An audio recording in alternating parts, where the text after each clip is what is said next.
Welcome to Train Signal. You're watching how to give people access to stuff that's 790 miles away.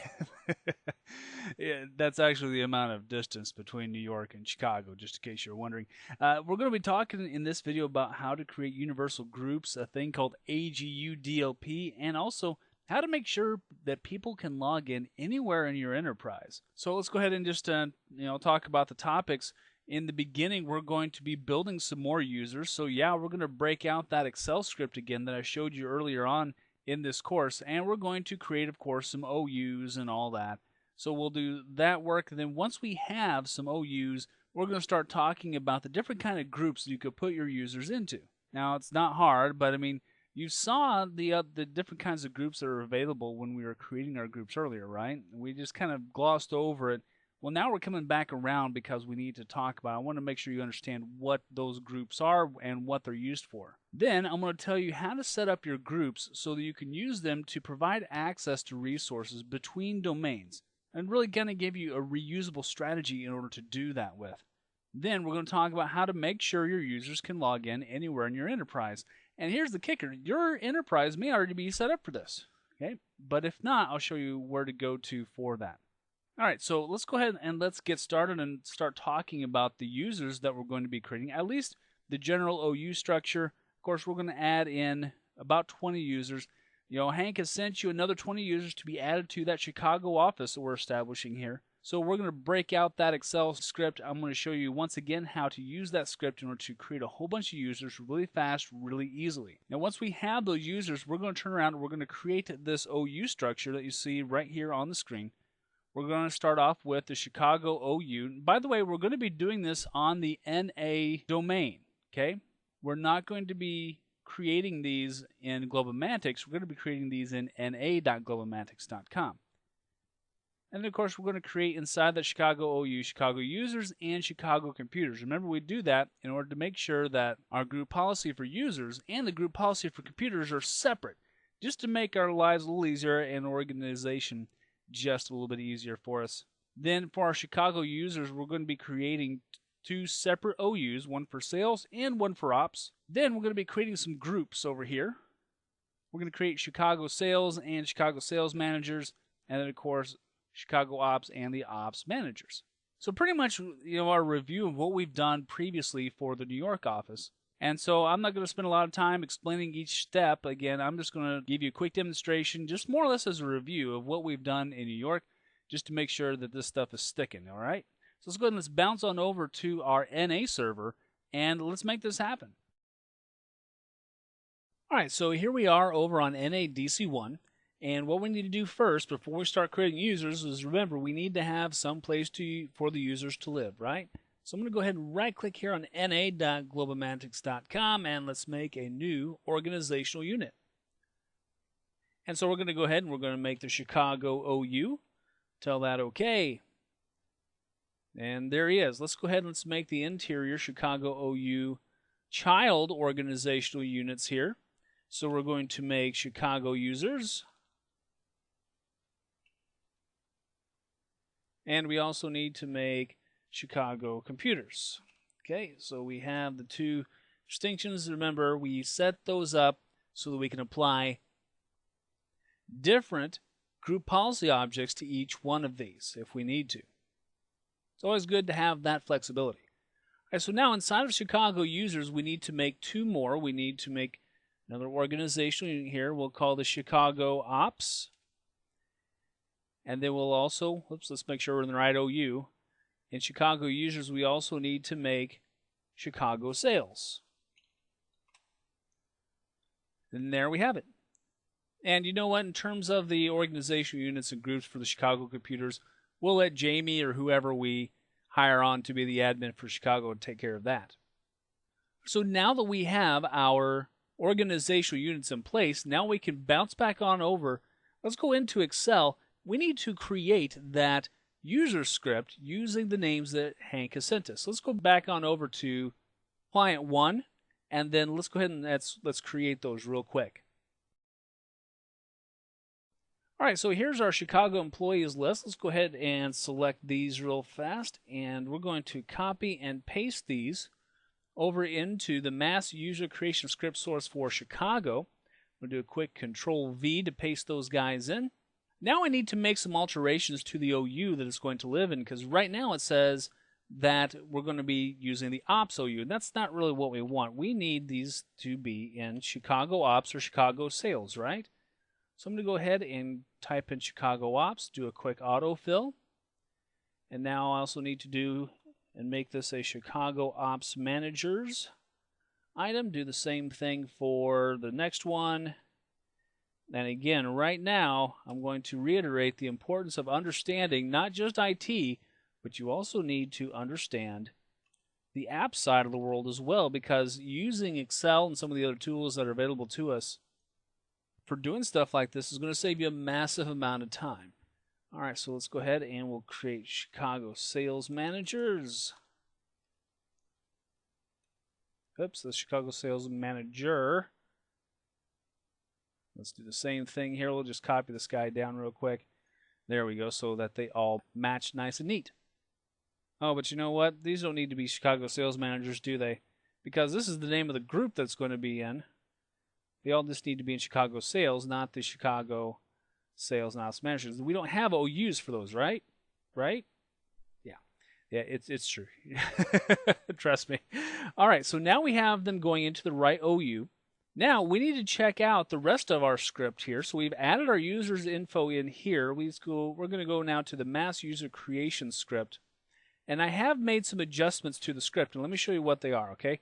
First of all, this ds add user cn common name equals. That doesn't change. The username is written with a concatenate. The OU I've changed, you see, that is now Chicago Ops, not New York, because it's actually pulling in data from this sheet over here. So we should see Chicago Ops or Chicago Sales all the way down. Nope, looks like we got a few empty slots here. Let's go ahead and let's get rid of these guys. We don't need those. And now when you look in the domain column, you'll notice that I've made some alterations here as well. You see I have the parent OUs following here. Chicago Ops is a child of Chicago users, so that one goes in here next. Then I put in equals Chicago OU because, well, that's where Chicago users lives, right? Then I also put in a DC equals NA. Remember, that's the prefix to the Globomantics child domain that we created in the last video. And then last but not least, we have the Globomantics. So those are all good. And now if you look in here, I got DC equals com for the .com suffix. Now, since the script is mostly automatic, you'll notice here that I've actually already copied these guys down all the way. Oops, you know what? That one didn't quite make it, didn't? Let's go ahead and let's copy this one down too. There we go. All right, let's go over and let's click on the Save This Sheet. And let's just double check the script that we're about to write here. ds add user, canonical name or common name equals S Brown, that's good. OU equals Chicago Ops. OU equals Chicago users, good. OU equals Chicago OU. Scroll over here. Whoa, that's not too far, huh? DC equals NA, DC equals Globomantics, comma, DC equals com. Then we have the first name, and then we have the last name. Boy, I tell you what, the view is just not playing nice with me here. And we have the rest of the script written in. Right, so that's all contained, and all written actually, using this nifty little expression, if you will. So now what we're ready to do is we're ready to save this sheet out as a text file. So I'm going to go ahead and go to the File and Save As. I'm going to go to, I need to go to other formats, don't I? There we go. I'm going to save this guy as a comma delimited file, even though I really don't need to, quite frankly. I guess I probably could just save it as a regular old text file. I have a variety of formats here. Let's do a text.ms-dos. That'll work just fine. And so what I'm going to do here is I'm going to name this guy, we'll call this Make Chicago 20 Users. Okay? So that way it's a little easier to remember. All right, let's save this guy to the desktop. It's going to tell me that the selected file does not support workbooks that contain multiple sheets, yada, yada. Yes, I know. We only want to save the active sheet. We'll tell it OK. Now it's telling me that, hey, it might contain features. Yes, I know. We'll fix that later. We'll just tell it yes. All right, so now let's go ahead and let's take a look at this script that we just created.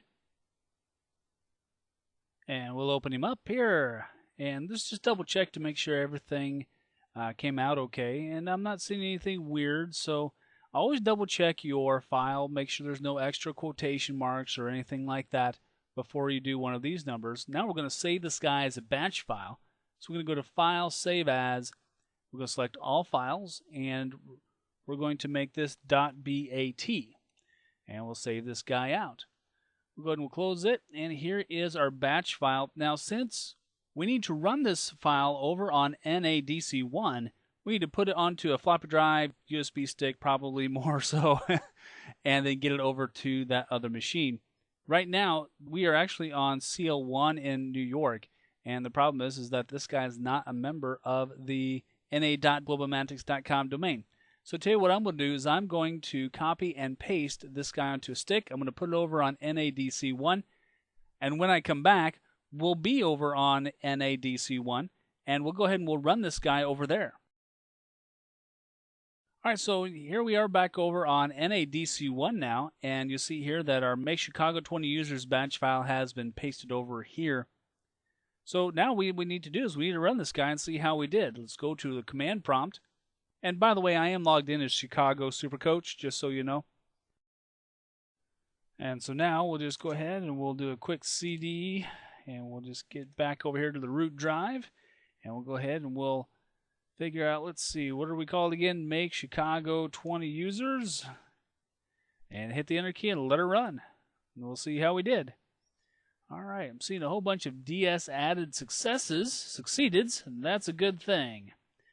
All right, so now what we should be able to do, let's go ahead and let's bounce on over to our server manager, and let's go into the roles section, and let's just take a look at our Active Directory users and computers, and let's see what we ended up with in the Chicago OU. We're looking in the Chicago users and Chicago ops, and oh, that's good news. All right, so hey, looks like that everything's looking pretty good. Let's go ahead and let's create our groups here real quick. We'll go to New and Group. And we're going to be creating a, let's see, where are we at? We're in Chicago Sales. Let's go ahead and create a Chi Sales group. And we're going to talk about this group scope and group type here pretty soon. I'm going to go ahead and just tell it okay for right now. Let's make one more group. We need to make a group for the Chicago Sales Managers. And there we go. Let's do the same thing now for the Ops crew here. We'll go make a new group. And we'll do Chi Ops.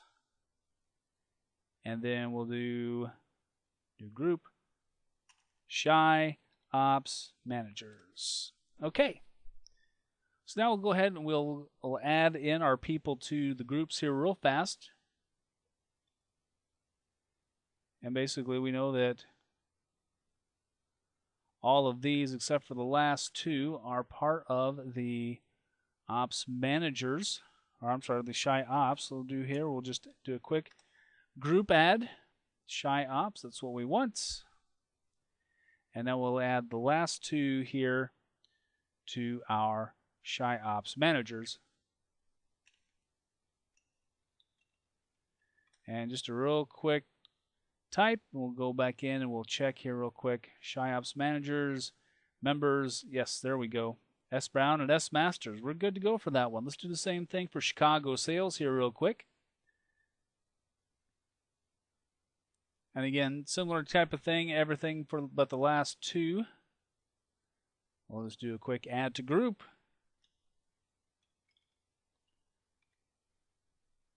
And we'll do Chi Sales and tell it okay. And then we'll do the last two here.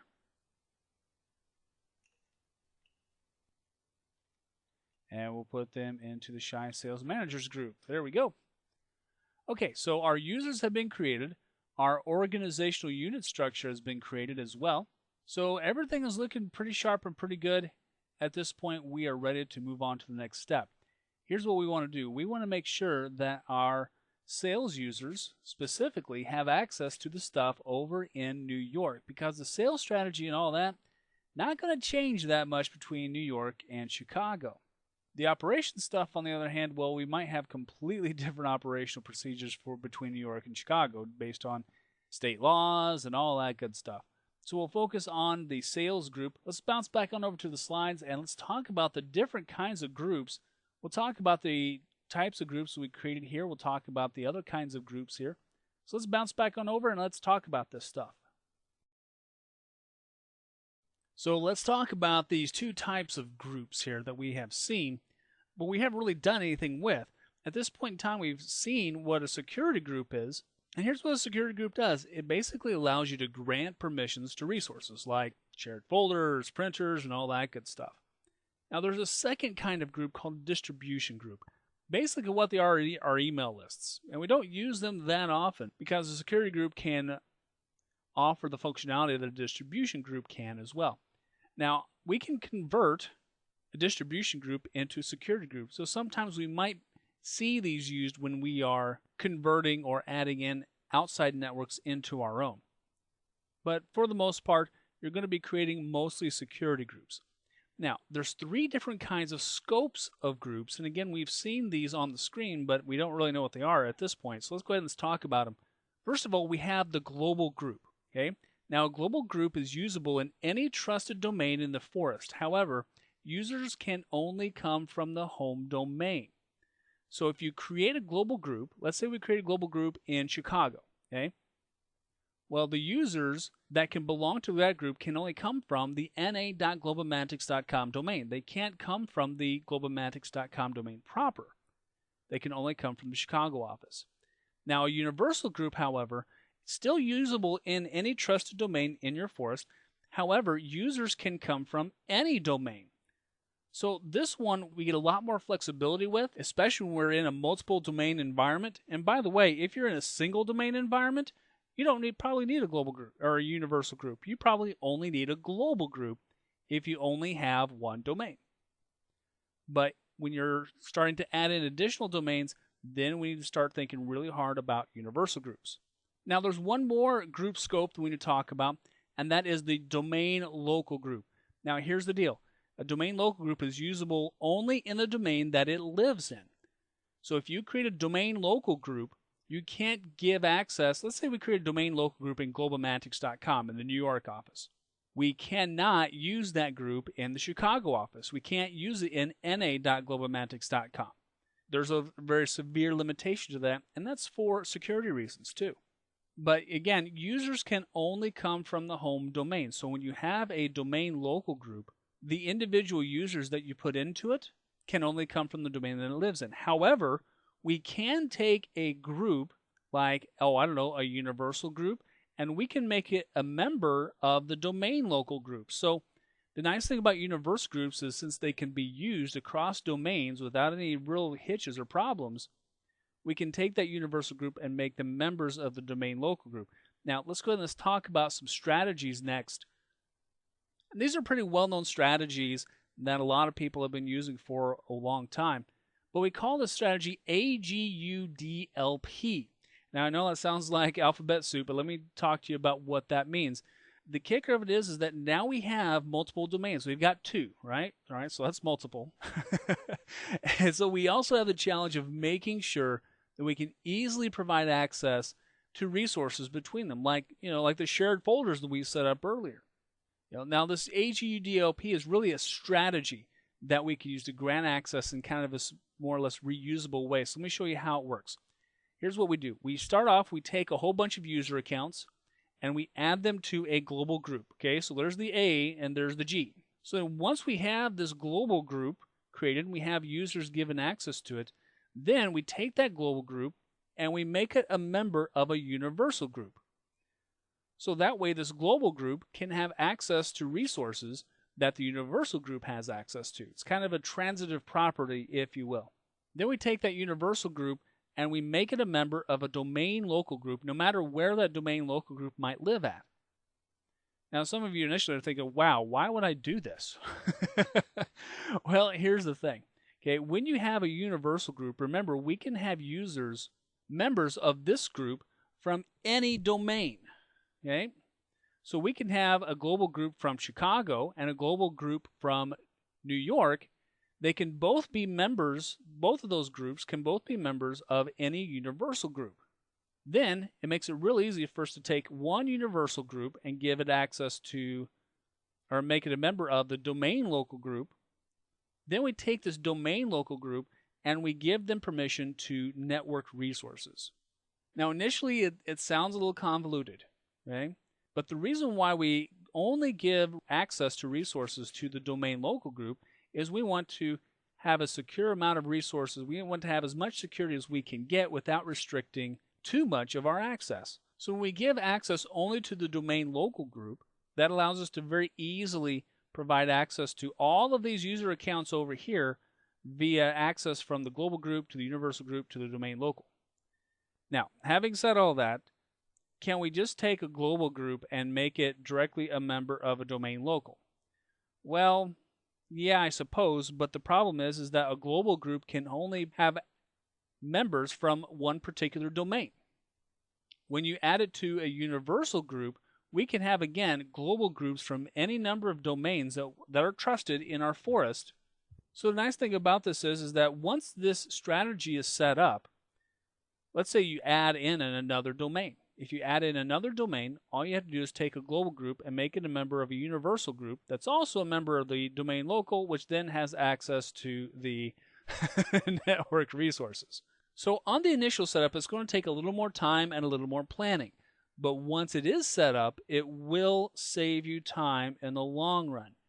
Now, let's talk about how we're going to set this up for Globomantics. Here's the deal. The sales team is going to need access to the sales documents folder, because the thing of it is that the sales program is going to be the same pretty much throughout the company. So we need to give the Chicago group access to the sales docs that's living over 790 miles away in New York. And here's what we're going to do that. We're going to take all of our sales users, okay, every one of our sales users, and we're going to put them into a global group called Chicago Sales. Oh, wait, we've already done that, haven't we? If we haven't, we may have to go back and do that again and maybe sharpen that up a little bit. But then we're going to take the Chicago Sales group here, and we're going to create a universal group in the NA domain. And we're going to call that group All Sales. Okay?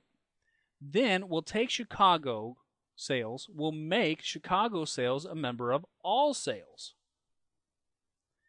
Then with the All Sales universal group, we're going to make them a member of a domain local group, and we'll call that domain local group Sales Docs, or maybe Sales Docs Access. You know, again, you can name your group whatever you want. You just want to make sure that it makes sense. Then with that domain local group called Sales Docs or Sales Docs Access, whatever we decide to name it, we're going to provide permissions on the shared folder, that Sales Docs folder we set up way back when. We're going to take that shared folder, we're going to give this domain local group only access, and that way all of our Chicago users who are hanging out over here will have access to this shared folder through this AGU DLP strategy. Now, let's say that we decide to add in later on a Tokyo domain, okay? Well, once we have our sales members, our sales accounts set up in Tokyo, we've created a global group for the Tokyo sales, all we would have to do is provide access to the one universal group, All Sales, to our Tokyo global group, and they would automatically have access then to the shared folder. So this strategy is really fantastic when you have multiple domains. But again, I want you to understand this, okay? If you have a single domain structure, you don't need this, okay? If you are in a single domain structure, all you need is one global group, and you can give access directly to the shared folder, like we did earlier with New York, right? But once multiple domains come into play, well, the complexity increases. And so in order to give ourselves a little easier time and a little more manageable way of granting access, and quite honestly, a little more secure way as well, we need to bring in this whole universal group and domain local group and the whole AGU DLP strategy in order to more efficiently provide access to shared resources across our entire forest. Okay, so now you know at least a little bit about what we're going to do. Okay, let's go ahead and let's bounce on over to our servers and let's start making this happen. We're going to be starting off in the na.globomantics.com, so we'll start off on NADC1. Then we'll bounce on over to NYMem1 where our sales docs folder live, and we'll do the rest of the work there, okay? All right, so we're starting off over here on NADC1, as you see. We're over here in the server manager. We're in Active Directory users and computers, and in the Chicago users OU, and we're in the Chicago sales. Now we currently have 2 global groups already. So you know what, we could just simply use these global groups if we so desired. But to tell you what, I want to share with you one more thing, and this is a term that you're going to see probably show up on the exam and a couple different places, but it's called a shadow group, okay? Now, here's what a shadow group is. Basically, there's nothing special about it. It's just a regular old group, okay? We're going to call this Chicago sales. Now, in order to make Chicago sales a quote-unquote shadow group, here's what we're going to do. We're going to add every single person to this particular group, okay?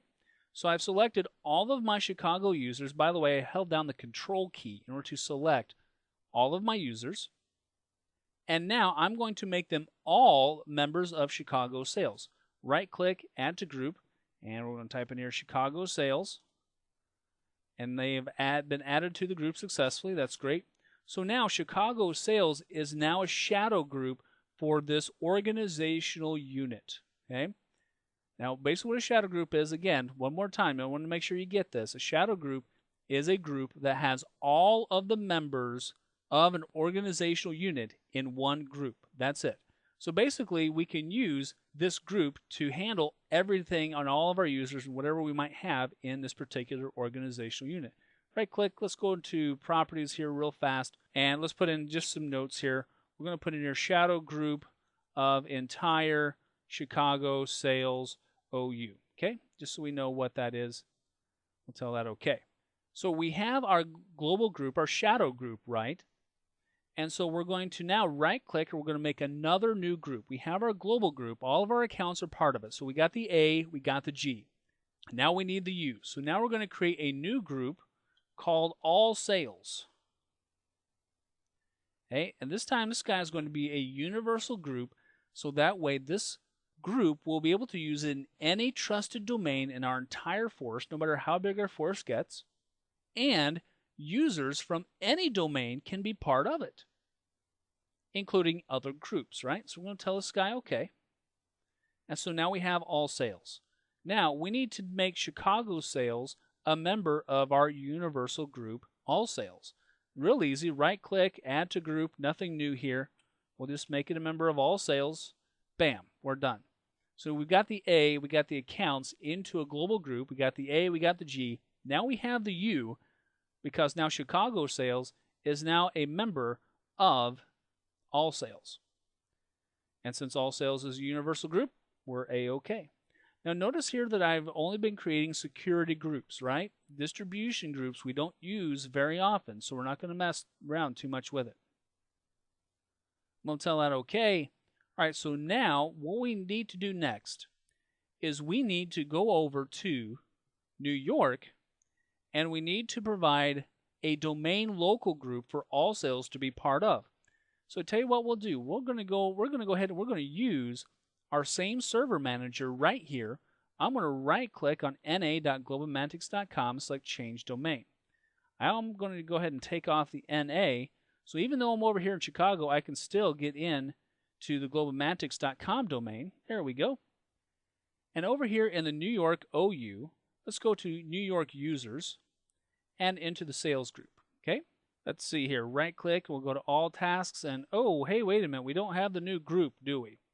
Well, you know why? Let's see who we're logged in as. We're logged in as Chicago Super Coach. Oh, dang. We're not logged in as Super Coach. We're only logged in as Chicago Super Coach. So Chicago Super Coach has access to see the stuff that's happening over in globalmantics.com, but because it's the domain administrator and not the enterprise administrator, okay, I want to make sure you understand this distinction. A domain administrator gets access to everything in a specific domain. The enterprise administrator, in this case, our SuperCoach account, not the Chicago SuperCoach account, the enterprise administrator gets access to everything in the whole domain. Well, we're logged in as Chicago Supercoach, so that's not going to work, is it? So tell you what, let's go ahead and let's bounce back on over to the New York domain controllers. Let's go ahead and let's switch this back over here. We're going to change the domain back to na.globalmantics.com. Now, if I were logged in as Supercoach over here, then we would be okay. There we go. But that's not the case. So I'm going to go ahead and move over to the New York DC2, and we're going to create the domain local over there. Okay, well, here we are over on New York DC2, not North America DC2, right? And we're going to be creating a domain local here in the New York OU, in New York users, in the sales. So I'm going to right-click. I'm going to go to New, and we're going to go to Group. Oh, that's better, isn't it? We're going to create a domain local group, and we're going to call this Sales Docs. Let's just call it Sales Docs Access, okay? Now, since this is a domain local group, remember that it's only usable in this domain. It's only usable in globalmantics.com. We cannot use the group over NA. However, we can provide access to our Chicago sales users by making our All Sales Universal group a member of this Sales Docs Access. Let's go ahead and do that. Let's right-click. I'm going to go into the properties for Sales Docs Access. I'm going to go to the members. Now, right now, I don't have anybody in here. I'm going to go ahead and click on Add. Right now, it's only pulling stuff from the globalmantics.com domain. Well, that's not going to get the job done, so we need to go into the Locations section. And let's go ahead and expand globalmantics.com. And na.globalmantics.com is a child domain, so we're going to be pulling our user groups from here. Let's go ahead and tell it OK. And I'm going to be bringing in all sales over from na.globalmantics.com. I'm going to go ahead and tell it OK. It's going to ask me for credentials now because it wants a name and a password of an account with permissions for na.globalmantics.com. All right, well, that's fine. We'll go ahead and we'll put in na.globalmantics.com / Chicago Supercoach. Because right now we're logged in as just Supercoach, right? And then we'll put in the password for Chicago Supercoach account. We'll tell it OK. And there we have it. So now we have the DL part. We have the domain local part, right? We have the universal group that is now part of the domain local account. And I just tell it OK. And so what we need to do next is we need to now provide permissions, which is our last step, right, in the AGU DLP process. So we need to give permissions, Sales Docs Access. We need to give permissions to this group on our Sales Docs folder. So let's go ahead and let's bounce on over to Mem1 to do that real quick. All right, so I'm going to go ahead and open up Mem1 here via remote desktop. Oh, looks like I didn't get my password saved on that. That's not a big deal. Just going to go ahead and log in as Supercoach and make sure it remembers the password this time. Tell it OK. All right, there we go. Let's go ahead and let's go into the Start menu now and go to the computer. And let's go to the Sales. And let's go to Sales Docs. And we're going to click on the Share. And we'll change some sharing permissions here. And now what we need to do is we need to add in our Sales Docs Access group. And see if we can add those folks. There we go. And at what level do we want them to be at? Do we want them to be reader, contributor, co-owner? I think for the time being, we'll go ahead and we'll just leave them at reader just to make sure that they can get to them. All right, we'll click on Share. And there we go. Now we've shared that folder out to the Sales Docs Access group. Keep in mind that that is a domain local group, right? Now, in order to check, we need to go over to a client machine that's over in na.globalmantics.com, log in as a user in the Chicago office, and see if we can reach NYMEM1 and get access to this Sales Docs folder. All right, so now let's go ahead and we're going to log in over here in the NA. We're going to log in as E Strong. He's one of the members of our Chicago sales here. So let's go ahead and log in as E Strong, and then what we're going to do is we're going to see if we can actually get to Looks like we need to run some group policy settings here, huh? So let's go ahead and let's go over to the start menu and let's go to the computer and let's see if we can type in // mym12k8/sales docs. Let's see if we can get to it. And there we go. All right, so here we have access now to sales docs for eStrong. All right, so let's go ahead and let's close out of this and let's log off, because there's one more thing that I want to show you how to do here, and that is, now that we have our AGU DLP, at least an initial strategy set up, now let's start talking about how to make sure the users can log on from one domain into another domain. All right, so here's the deal, okay? Hank and probably a lot of other users are going to be bouncing back and forth between locations. Now we need to make sure that Hank and anybody else can actually log in to the network. Now here's the thing, okay? We've actually already provided global catalogs at both sites. We have actually 2 global catalogs of Globomantics and then 1 global catalog because we only have 1 server over in Chicago in the na.globomantics.com network. So as long as we have global catalog servers, we can actually have users log in with basically kind of like their email address. So if I send Jamie over to Chicago, he'll be able to log in as jowens@globomantics.com. So the way that we've set up our network already, we actually have this capability. However, let's say that we did not provide a global catalog server over in Chicago. Well, here's the thing. We could enable universal group caching on the site. It's a simple checkbox.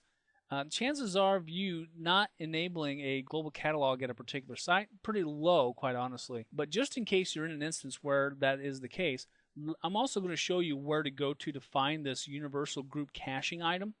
So again, if there's a site, and chances are if you have a site that does not have a global catalog, that site is probably within, probably a bigger domain.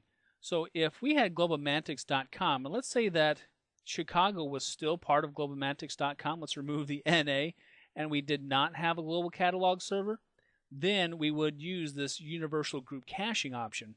However, since we already have a global catalog server, we don't need to do that. So here it is again. If you have a global catalog server on your different sites, even if they're different domains, our users can log in with their email address, or at least an email address style logon. If there's not a global catalog, you'll need to enable group caching on the site, okay? So we would have to enable a group catalog, or I'm sorry, universal group caching item on the Chicago site. We won't need to do that, as you'll see as soon as I take you over there, but I still want to show you just in case you find yourself in that situation. So let's bounce on over back over to our client in na.globomantics.com, and let's see if we can log in as, let's try Jamie Owens, okay? We'll try him first. All right, back over here on our Chicago client, let's do a Control-Alt-Delete. Right now it's wanting us to log into the NA domain. Let's not do that. Let's log in as, again, J. Owens. Again, using jowens@globomantics.com in that email style logon. And we'll log in here. Let's see if I make sure I get that right. Now, even though this particular computer, and I'll show you here in just a second, this particular computer belongs to the na.globomantics.com domain. But we're still able to log in as J. Owens because we have the global catalog, right? Let's scroll down here. Here we go. Full computer name, cl1-na-viz.na.globomantics.com. So it looks like we are able to log in as someone else from Globomantics. Let's go ahead and let's log off here. Let's try Hank real quick. Because if Hank can't log in, well, there's going to be problems. So let's go ahead and let's try Hank this time. We'll do H. Richardson at globomantics.com.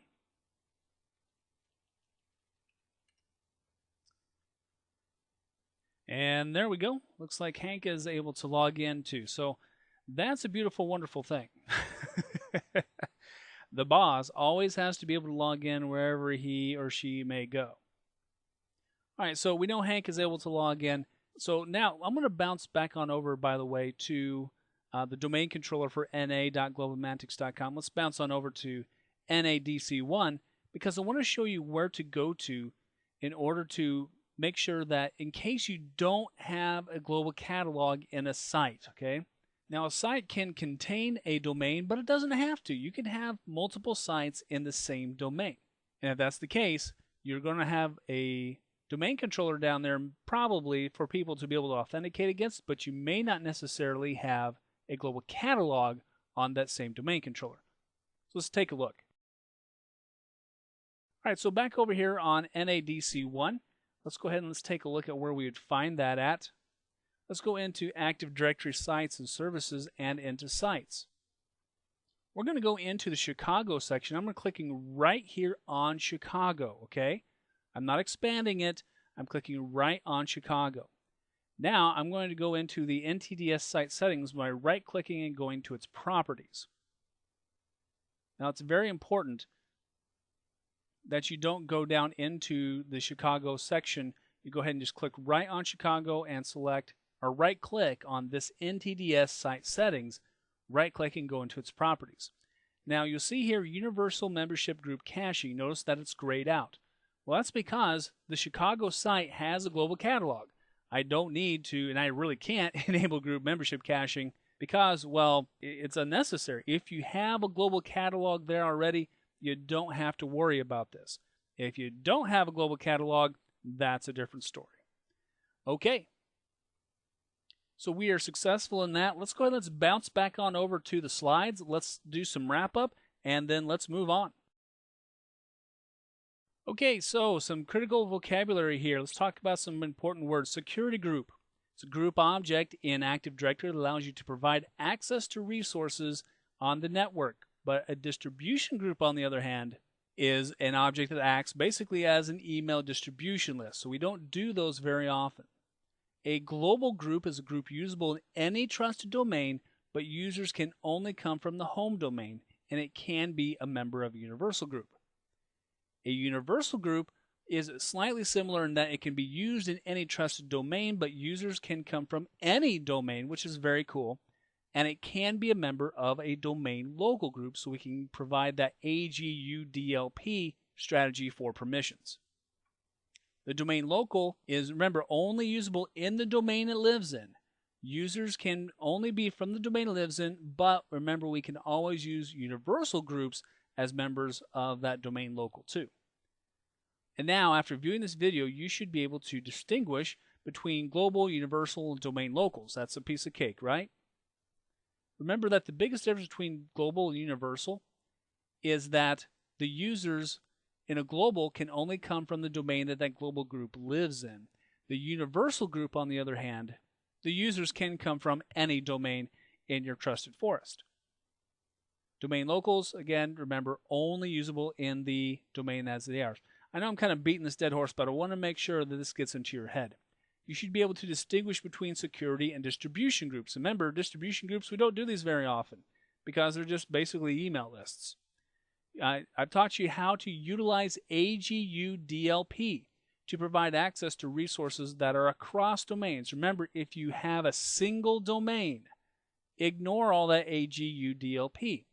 But as soon as you break it into two domains, AGUDLP is going to save you some time in the future. It won't necessarily save you time up front because setting it up initially is going to take a little bit of time, but it's time well invested, okay? Think of it as an investment. And also ensure that users can log in to another domain by either providing a global catalog, and we've done that already, right, at a site, or by using that universal site caching checkbox that I showed you here at the very end of this video. And remember, we apply that setting on a site. Okay, well, you know what, friends? That wraps this one up. Let's go ahead and let's move on to the next video.